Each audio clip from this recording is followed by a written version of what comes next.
एक क्लाइंबर पहाड़ के किनारे संघर्ष कर रहा है। वो माउंट एवरेस्ट की चोटी के इतने करीब है कि वो खुद को इस पर खड़ा महसूस कर सकता है। उसे बस इस अंतिम कठिन पड़ाव पर विजय प्राप्त करनी है और फिर उसका दुनिया के सबसे ऊपर खड़े होने का सपना पूरा हो जाएगा।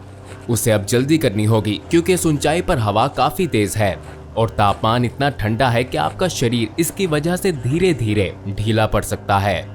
कई कारण हैं जिनकी वजह से इस पहाड़ की सबसे ऊपरी हिस्से को डेथ जोन कहा जाता है। वो अपने पीछे नीचे की तरफ देखता है और उसे कुछ दिखता है। क्या ये एक और क्लाइंबर है? ये तो अजीब है, वो सोचता है।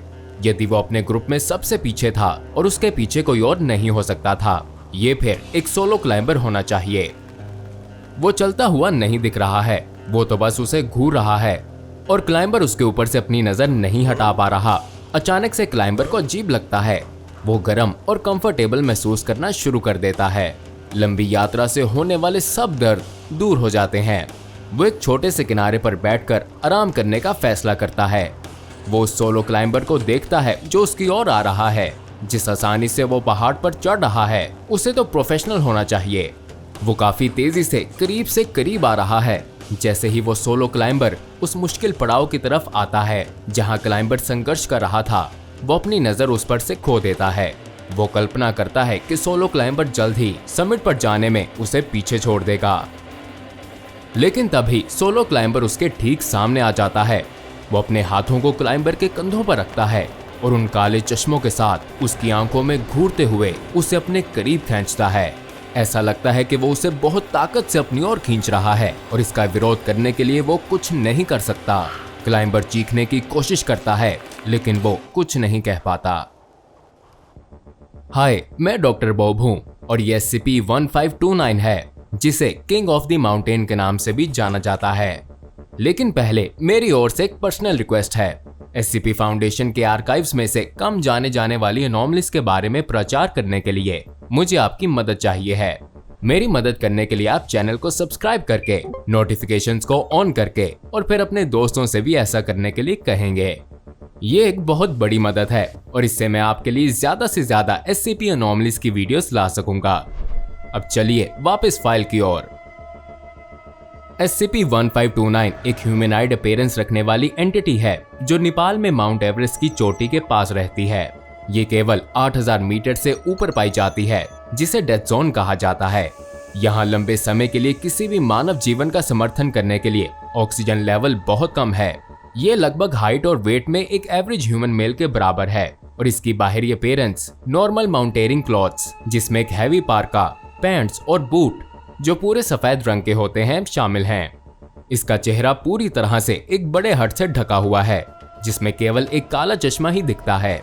SCP-1529 को कभी भी दूसरे कपड़े पहने हुए नहीं देखा गया है और वास्तव में ये नहीं पता कि क्या ये सिर्फ कपड़े हैं या यदि ये इसके शरीर का ही एक हिस्सा है।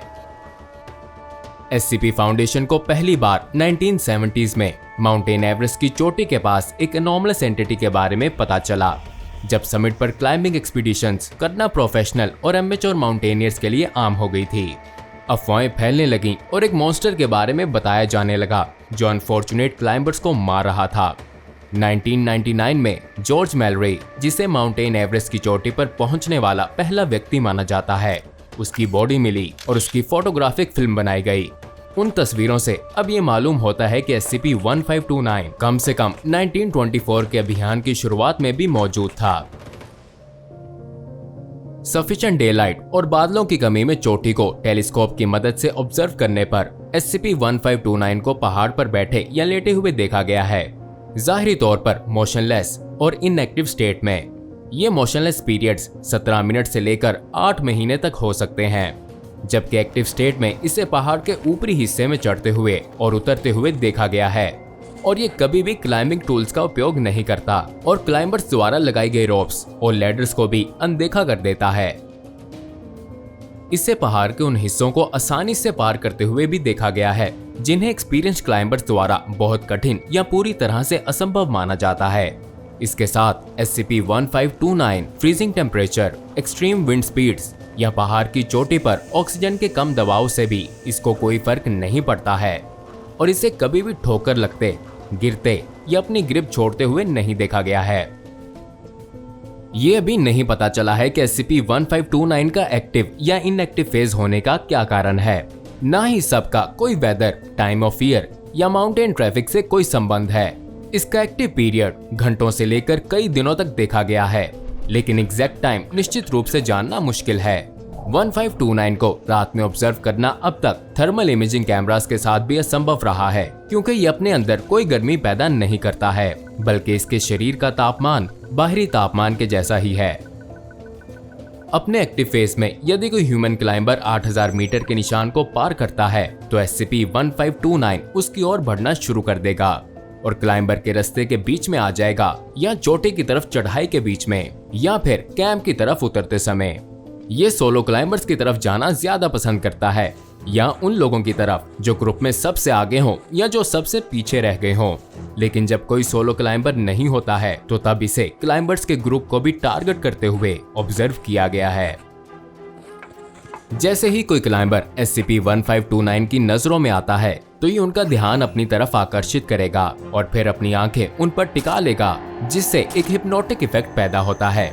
क्लाइंबर्स को लगेगा कि वो SCP-1529 के साथ आई कांटेक्ट तोड़ने में नाकाम है, और फिर हाइपोथर्मिया और हाइपोक्सिया के इफेक्ट्स के समान गर्मी और यूफोरिया जैसी भावनाओं का एक्सपीरियंस करना शुरू कर देगा, जिसे एल्टीट्यूड सिकनेस भी कहा जाता है।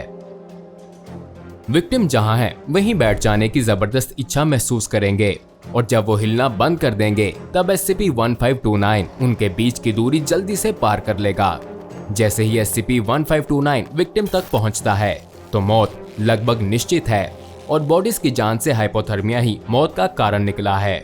स्ट्रेंजली ये देखा गया है कि SCP-1529 से पहले संपर्क के बाद विक्टिम केवल 1 से 2 घंटे के भीतर ही दम तोड़ जाता है, जो एवरेस्ट की चोटी पर फंस जाने के बाद की अवधि से बहुत कम है। मौत के बाद विक्टिम्स की बॉडीज तेजी से डिकम्पोज होती हैं, और केवल घंटों या दिनों के बाद दशकों से पहाड़ की हवा और ठंड के संपर्क में आने वाली बॉडीज की तुलना में ये बॉडीज बहुत जल्द सड़कर मम्मीफाइड हो जाती हैं। माउंट एवरेस्ट पर 200 से अधिक मौतों में से कई का जिम्मेदार SCP-1529 को ठहराया गया है, और बच जाने वाले रेयर क्लाइंबर्स हमेशा किसी दूसरे क्लाइंबर्स के कारण होता है, जो उसे SCP-1529 के आने से पहले सहायता प्रदान करने में सक्षम हो जाते हैं। SCP-1529 के साथ इंटरेक्शन के बाद बच जाने वाले लोगों से कई हादसों की रिपोर्ट्स मिली हैं। एक, जिसे 1529-1 के हादसे के रूप में जाना जाता है। SCP-1529 का केवल एक यही हादसा है जो 8000 मीटर के निशान से नीचे हुआ है। हादसे के दौरान एंटिटी ने कैंप 5 में प्रवेश किया, जो 7775 मीटर्स पर पहाड़ की नॉर्दर्न साइड पर मौजूद था, जिसके नतीजे में कई लोगों की मौत हुई, जिनमें फाउंडेशन पर्सनल्स भी शामिल थे जो पोस्ट की निगरानी और मॉनिटरिंग कर रहे थे। एक क्लाइंबर, जिसे शुरू में माना जाता था कि वो इस घटना में मारा गया था, 2 दिन बाद फाउंडेशन के लोगों की जांच के दौरान जीवित पाया गया। जब वो अपनी इन्वेस्टिगेशन कैंप के पास कर रहे थे, उसे पहाड़ से सुरक्षित रूप से उतार लिया गया, यदि उसकी फ्रोस्ट बाइटन फिंगर्स और टोस को काटना पड़ा। फाउंडेशन एजेंट के साथ एक इंटरव्यू के दौरान उसने बताया कि पहाड़ की चोटी से निकलने के ठीक 10 मिनट बाद उन्होंने SCP-1529 को देखा। एंटिटी की आंखों में देखने के बाद वो सब खुशी, आराम और राहत महसूस करने लगे, जैसे वो अपने घर पर गर्म आग के सामने बैठे हों। लेकिन अचानक ही ये महसूस होती गर्मी खत्म हो गई और उन्होंने पहले कभी ना महसूस करने वाली जबरदस्त ठंड महसूस की। वो सब वहीं जम गए और केवल SCP-1529 को अपनी ओर आता देख सकते थे। जब वो उन तक पहुंचा तो उसने अपने हाथ उनके कंधों पर रखे और उनका मुंह अपनी ओर किया ताकि ये सीधा उसके काले चश्मे में देखें। चश्मे में इमेजेस दिखाई देने लगीं। लोग गर्म और खुश हैं, आग के पास बैठे हैं, गर्म पानी में हैं या बीच पर धूप ले रहे हैं। उन सब ने अपनी पूरी ताकत से जीव के खिंचाव का विरोध करने की कोशिश की। तभी उन्होंने मन में कुछ सुना। SCP-1529 की तरफ से एक सवाल उसने पूछा कि क्या तुम मेरे तोहफे को मना कर दोगे? फंसे हुए क्लाइंबर ने होंठों को हिलाने और एक शब्द बोलने के लिए अपनी सारी विल पावर और ताकत का उपयोग करते हुए जवाब दिया, हाँ। SCP-1529 ने और लोगों की ज्यादा इमेजेस दिखाई, लेकिन इस बार इन्हीं की डेड बॉडीज बर्फ पर पड़ी हुई थीं। अनगिनत विक्टिम्स को माउंट एवरेस्ट पर फंसे हुए दिखाया। SCP-1529 ने उन्हें उनकी मौत का खेल लंबे समय तक दिखाने के लिए उनकी मौत का हर सेकंड दिखाया। क्लाइंबर को यकीन था कि वो भी उनके साथ जल्द जा मिलेगा, लेकिन तभी उसने अपने अंदर जीवन की एक रोशनी और विरोध करने की इच्छा पाई। उसने जोर से अपनी मुट्ठी बंद की और अपनी पूरी ताकत के साथ SCP-1529 को मुक्का मारा। उसका चश्मा टूटते हुए दिखाई दिया और अगली चीज जो क्लाइंबर को पता थी वो ये कि फाउंडेशन रिकवरी टीम ने उसे जगाया।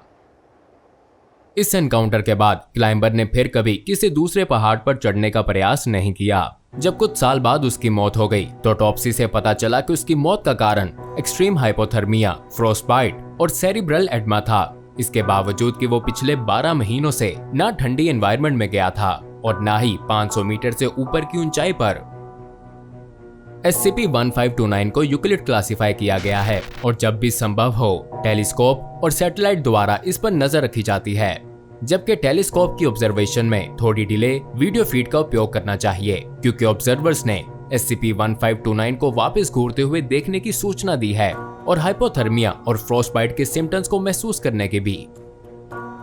फाउंडेशन SCP-1529 के एक्टिव होने पर सिविलियन चैम्बर्स को माउंटेनियरिंग एक्सपीडिशंस के प्रयासों को रोकने के लिए उनसे कम्युनिकेशन बनाए रखती है। किसी भी विक्टिम की बॉडी को पहाड़ से हटाया जाएगा, यदि संभव हो तो ऑटोप्सी के लिए, और उनकी मौत को एल्टीट्यूड सिकनेस और हाइपोथर्मिया से संबंधित होने के रूप में ऑफिशियली क्लासिफाइड किया जाएगा। SCP-1529 के साथ एनकाउंटर पर सर्वाइवर्स को एमनेस्टिक्स दिया जाएगा। मोबाइल टास्क फोर्स PSI 29029, जिसे अल्पाइन एको कहा जाता है, उसको हर समय मॉनिटरिंग स्टेशन पर सतर्क रहना है। On duty members C level से ऊपर 7900 मीटर्स पर प्रेशराइज्ड एनवायरनमेंट में रहते हैं, ताकि जरूरत पड़ने पर हेलीकॉप्टर द्वारा उन्हें जल्दी से तैनात करने की अनुमति मिल जाए। अंत में सबसे अधिक परेशान करने वाली बात यह है कि एक और पहाड़ की हवाई निगरानी से SCP-1529 जैसी दिखने वाली एक एंटिटी का पता चला है।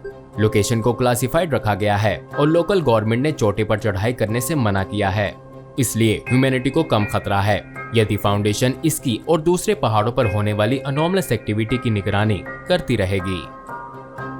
अब जाइए और जल्दी से डॉक्टर बॉब की कोई और वीडियो देखें, और हाँ, एक बार फिर चैनल को सब्सक्राइब करके नोटिफिकेशंस ऑन कर दें और अपने किसी दोस्त को भी बता दें। मिलते हैं एक नई वीडियो में।